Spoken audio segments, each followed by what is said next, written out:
It's David here from Beyond the Kingdoms, and I'm checking in today with my fourth and final holiday event review from Walt Disney World, the 2019 Festival of the Holidays at Epcot.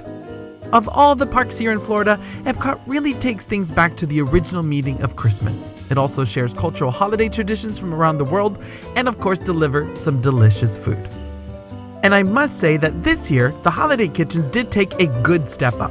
So stick around with me today as I recap my personal experience of the event and finish off my review with some key tips so that you get the best of the festival.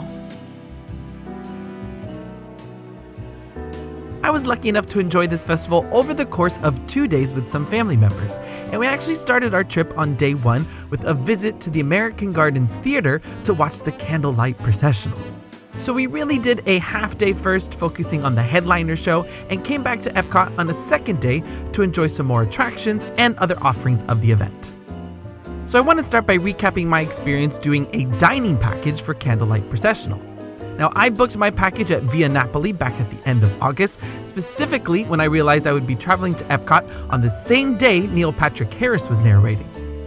Now, I've dined at the restaurant before and I knew my family would enjoy it, but this was surprisingly one of the only options left in August. So that goes to show you that if you're planning for 2020, book as early as you can. Now, the price of the package will vary based on the restaurant.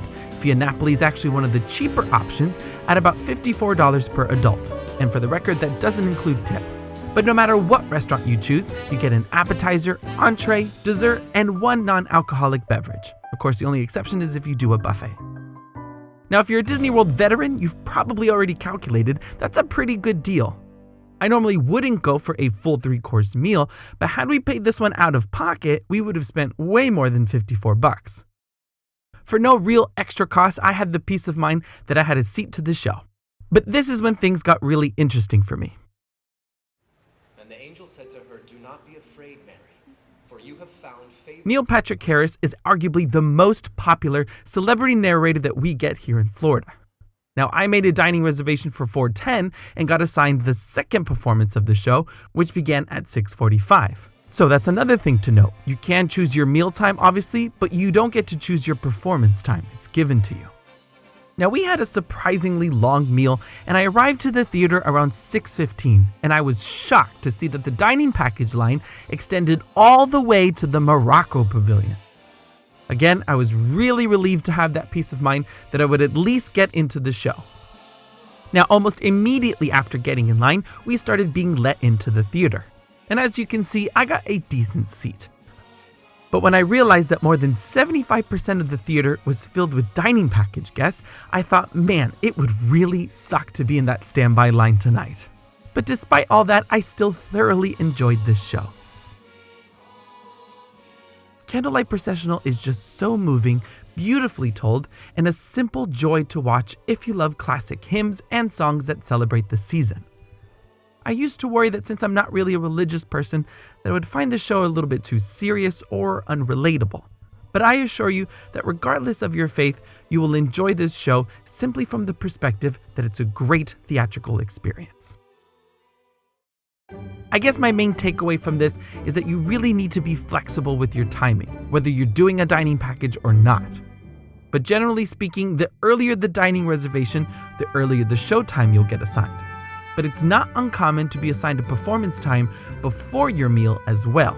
If this happens, you'll have to go to your restaurant first, pick up your badge that will let you into the theater for your showtime, and then go back to the restaurant afterwards to enjoy your meal. If you're trying to squeeze everything in one day, I think I would suggest doing a breakfast package at a place like Garden Grill, for example, because you can dine before the park officially opens, get a head start on attractions like Soarin', and you'll probably be assigned the first show of Candlelight Processional, which means you'll still have plenty of time to visit other countries around World Showcase afterwards and watch the fireworks. Just know that the length of a full meal, waiting in that dining package line before going in, and the fact that this is a 60-minute long show means that this will end up eating a big chunk of time. But it is the offering at Epcot for the holidays. And I'll have some more tips later in today's video on how to create the best itinerary. But next, I want to briefly highlight other offerings at the festival.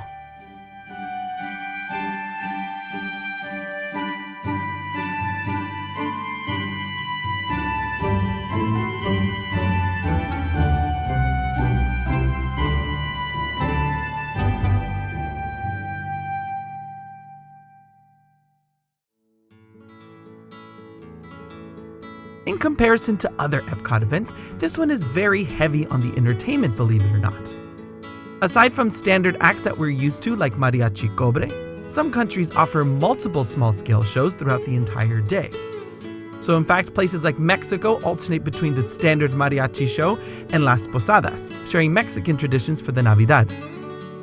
Now, because I got to spend nearly 2 full days at Epcot this year for the festival, I got to see almost all of the holiday storytellers. From the Chinese lion dance to the Hanukkah storyteller located in between France and Morocco. Something that I really appreciate about this event now is that while it certainly focuses on the spirit of Christmas, it ties into Epcot's original aim to educate guests about other cultures, but still in an entertaining way. Both Festival of the Holidays and Festival of the Arts seem to balance the old spirit of Epcot and the new together.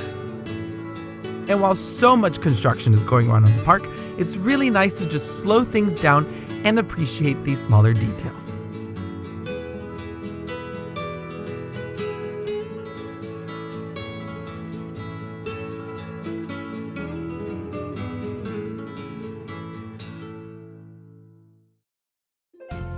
But of course, I can't talk about Epcot without mentioning the food.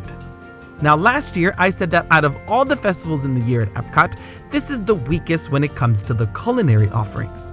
But I'm happy to say that this year, things really started to change for the better. I sampled nearly every new dish for the festival this year, and I will say that the range is great. We get good dishes that bring both style and substance. I, of course, will go into much more detail later this week with my Foodie Friday video. But I'll briefly say that there are 3 new favorites for me. First, the giant tostada de puerco in Mexico, which is a pulled pork topped with a black bean paste, cheese, and several other toppings, as well as the street fries at the Shanghai Holiday Kitchen. And in terms of drinks, there's an excellent new chocolate martini slush in France, which may go down in the books as one of my new favorite drinks at Epcot. But you'll have to stay tuned later this week for more details, including my review of the cookie stroll.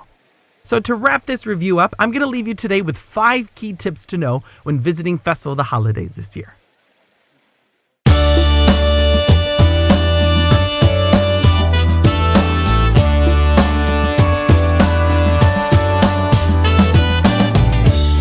I've said this time and time again. Give yourself 2 days at Epcot. I know I sound like a broken record at this point, but it seems to be especially true here because of that added complication of Candlelight Processional. And while I always say you should have 2 days at Epcot, I would tweak it a little bit for this specific event. I would personally still split the park up into a Future World Day and a Full World Showcase Day. But I would actually do Candlelight Processional with my Future World Day. And here's why. Like I mentioned earlier, Candlelight Processional, whether you're doing a dining package or not, will eat up a lot of time in the evening hours. So if you get to the park early, you should have plenty of time to do everything in Future World with ease and be done around 4 p.m., which gives you the evening hours to get to the Back of World Showcase, preferably on a friendship boat, see the show, and still watch some fireworks. Now, the second reason I pair things up this way is that when I go back for my second day focusing on just World Showcase, I tour the countries starting from the back first and work myself forward. That way you do those countries like France, Japan, and Italy way before the big wave comes in later from the front of the park. And that should put you at the front of the lagoon when Candlelight Processional starts for the night. Things get really packed between Italy all the way to France, and it can be very overwhelming. So this is a good way to avoid that crowd. Tip number 2, another reason to loop the countries starting in the back is so that you can meet Santa and Mrs. Claus earlier in the day. They tend to start meeting at 11:45, and they are very popular. So the second aspect of this tip is that if the line for the pair is too long, remember that you can pose for pictures with holiday storytellers after their shows. So you can easily score a good picture with alternatives to Santa, like Father Christmas in the UK or Père Noël in France. Now, tip number 3 is also focusing on characters. Epcot is pretty light when it comes to festive character meet and greets. Aside from Santa and the other alternatives I just mentioned, there are only 2 Disney character meets with festive costumes. Pluto's at the very front of the park, and he can be seen wearing his holiday earmuffs. I actually think this is the only park to have him dressed like this. And we have Belle in the France Pavilion, who is once again sporting her red velvet holiday dress. All the other princesses may have a winter version of their standard costumes if it's really cold outside. But it's just really the addition of long sleeves. None of them have a full costume change for the season like Belle. And just to confirm, Mickey, Minnie, and Goofy are in their temporary character spot this month in their normal outfits. No holiday gear here at Epcot. Now, tip number 4 is a real goodie and something I haven't mentioned yet. Make sure you ride Living with the Land at night. New for 2019, cast members have decorated the greenhouses with dozens of Christmas lights. Similar to the Speedway at the Magic Kingdom for the Christmas party, this is a great example of a simple holiday edition that is really effective. Now, normally this ride closes by 7 p.m., but for the holidays this year, Disney has extended operating hours to park closing time. I personally booked a FastPass Plus reservation here just in case, but I found that I really didn't need it. In terms of when to do this on your 2-day Epcot itinerary, I actually did this at the end of my World Showcase day. Since I started in France and looped counterclockwise, it was pretty easy to walk from the UK to the land. And since this was later in the night, it started making that trek back to the parking lot a little bit easier. And finally, tip number 5 is for those of you participating in Chip 'n Dale's Christmas Tree Spree. This is the event's official scavenger hunt, where you have to find Chip 'n Dale hidden in the 11 countries, collecting decorations for their Christmas tree. I'm not going to reveal all the locations because that would definitely ruin the fun. But my tip is this: if you're having trouble finding them, look high up in the balconies of the buildings. They tend to be hidden in dark corners way above eye level. Of course, sometimes they are hidden in plain sight, in places you really wouldn't expect. But when in doubt, just look up.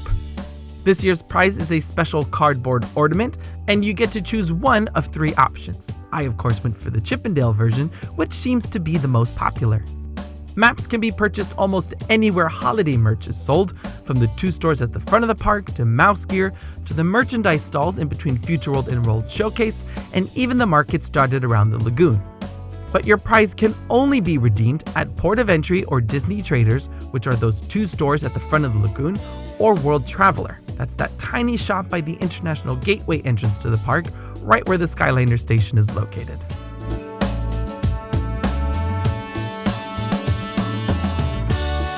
So there you have it, folks, my full review of this year's Festival of the Holidays at Epcot. I know that in the past I've said this is my least favorite Epcot festival, but something about giving the park 2 full days to experience really helped me to slow things down and smell the roses. It's a bit of a bummer that Impressions de France and the Canada movie are not running, but with all the holiday storytellers sprinkled throughout World Showcase, there is plenty of entertainment offered to fill in the gaps.